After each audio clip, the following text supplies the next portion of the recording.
chỉ nói với mong tử cho nhau hồng tỉa trên Nha La Hồ Chí Minh thì nó vậy đó chỉ Cali đấy để nó ra nó nhau hồng lò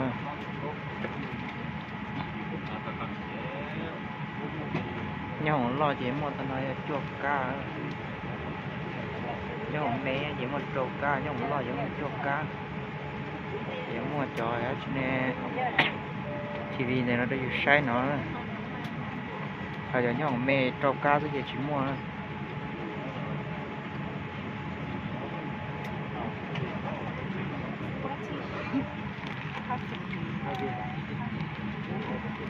Crew quitting position.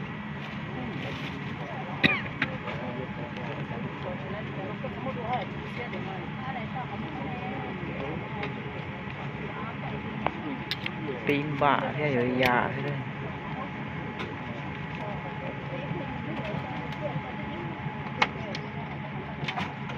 Từ khách hãng hàng không quốc gia Việt Nam xin kính chào khách. The passenger welcome aboard Vietnam Airlines.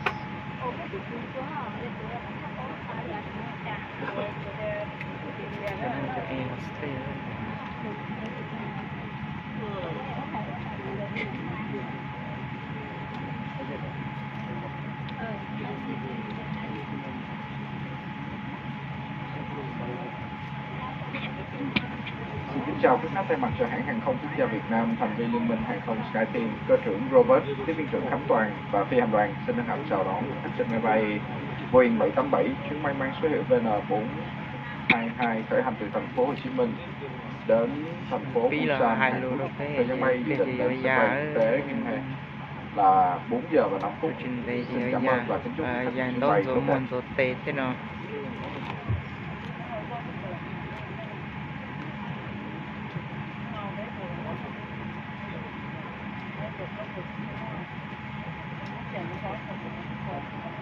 để nó dàn đón số tệ tên số một tiêu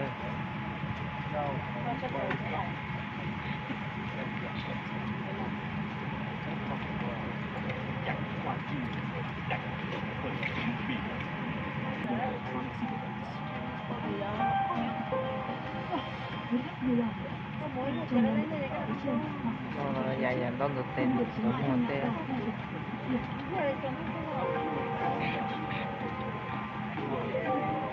Slowly overhead compartment or under the seat in front of you, and look at Schmidt nozzles from the eye or emergency exits. Đừng nghĩ điện thoại di động, lắp đặt cái thu, phát sóng và các thiết bị điện tử sách tay hoặc chuyển sang chế độ chế lại và dùng cá nhân. Before takeoff and landing, please ensure that your seat back is in the Rồi, right phía. position. Your seat belt is fastened. Your window Theo shade cái is gọi open. rộng. Your tray tables, monitor, and personal items are stored.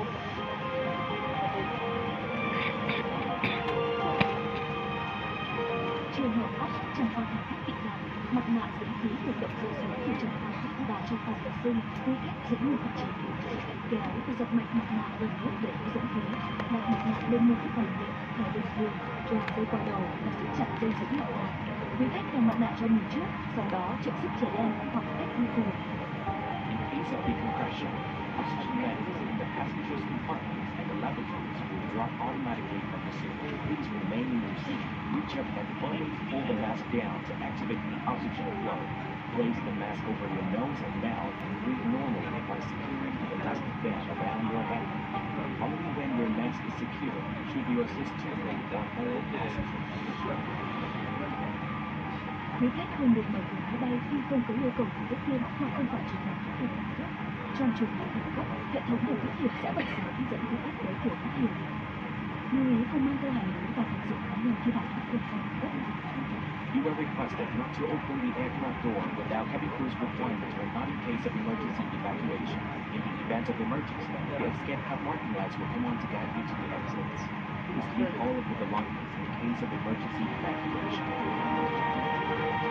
Trong khoang khách có 8 cửa thoát hiểm, 2 cửa ở phía trước, 4 cửa ở giữa và 2 cửa phía sau. Tại mỗi cửa thoát hiểm đều có các đèn tín hiệu đối thoát hiểm. Quý khách vui lòng chú ý, cửa thoát hiểm gần nhất có thể ở phía sau vị trí ngồi của quý khách. In the cabin, there are 8 exits, 2 at the front, 4 in the middle, and 2 at the rear. The exit line signs located at the ceiling and each exit area in your frame. please take a few seconds to familiarize yourself with the nearest exit. In some cases, it may be behind you. Trường hợp hạ cánh về góc xuống nước, áo phao được để trong túi dưới ghế hoặc ngăn chứa cạnh ghế. There is a life jacket stored in a pouch underneath or between seats. Quý khách sử dụng bằng cách lấy áo ra khỏi túi, mặc tròn qua đầu, thắt chặt cái áo quanh eo. In case of water evacuation, remove the life jacket from the pouch, put it over your head, and secure the tapes firmly around your waist.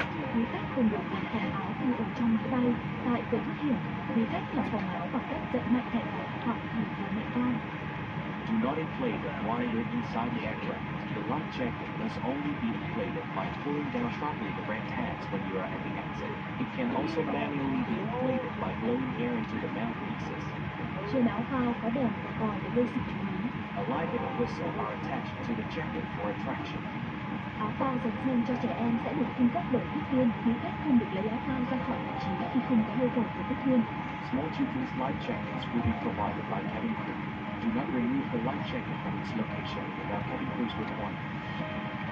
Để hiểu rõ hơn, xin vui lòng đọc kỹ và hướng dẫn an toàn cài đặt trong túi ghế và bọc hộp ghi dán tại túi ngủ của quý khách. Please take a look at the safety instruction part located in your seat pocket. Please see what parts for more details. Quý khách cần tuân thủ làm theo hướng dẫn của tiếp viên và quý khách cần chỉ báo bằng sáng thông báo cho tiếp viên những điều bất thường liên quan đến an toàn trong chuyến bay. You should follow cabin crew's instructions and when signal lights are on. If you notice any safety issues on board, please contact cabin crew. Trân trọng cảm ơn sự chú ý và kính chúc quý khách của chuyến bay tốt đẹp. Thank you very much for your attention. We wish you a pleasant flight.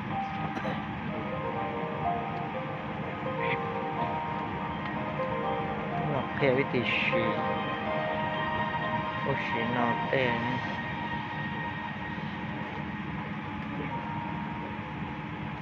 gần là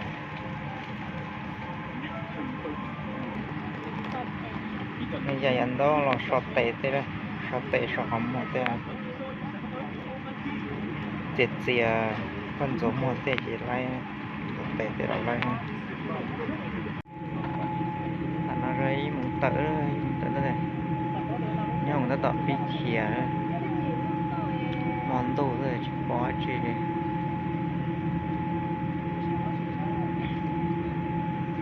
bỏ tăng tràn trà rồi chỉ bỏ chỉ lại món rất nó ngoài khá để chỉ món đồ gì cho đồ bỏ chỉ bỏ tăng liệt lòng liệt lì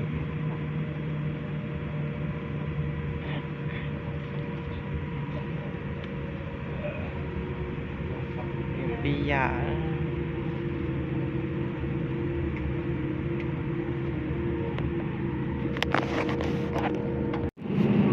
cho nên giờ mò là cho bên đó nữa rau nó là mò họ như họ là người rau kia như họ là người như họ nó dễ rồi á chị này anh chị nữa nó sẽ khá lên giá rồi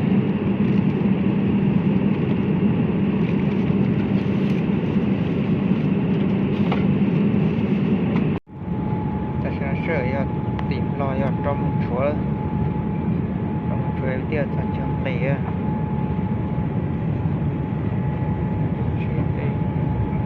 tiền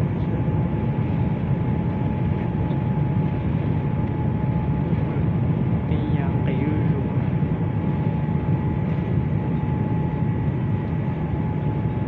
không ở tiền phạt thế à tiền khổ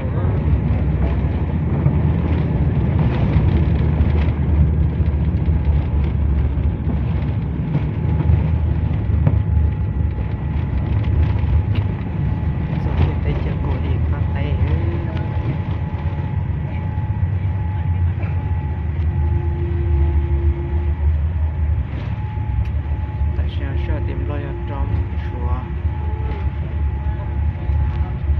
và sợ thì cho cô lì tới rồi dìm chùa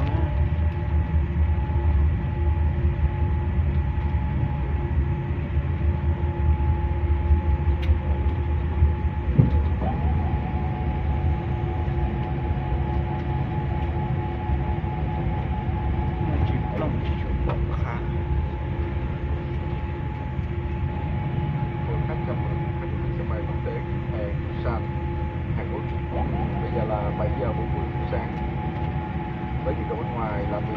xe.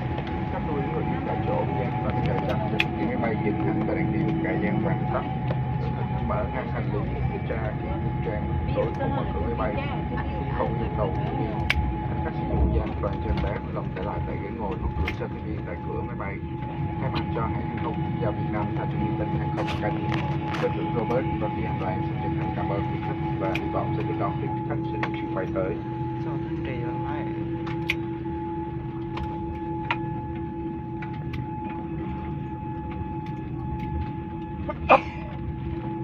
Morning, ladies and gentlemen. Outside switch on off.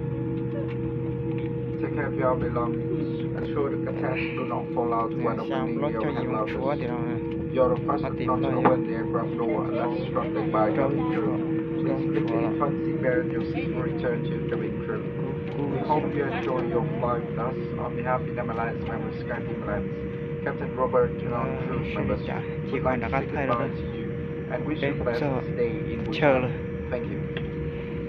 nó sẽ chỉ cho còn là các thay sai rồi đấy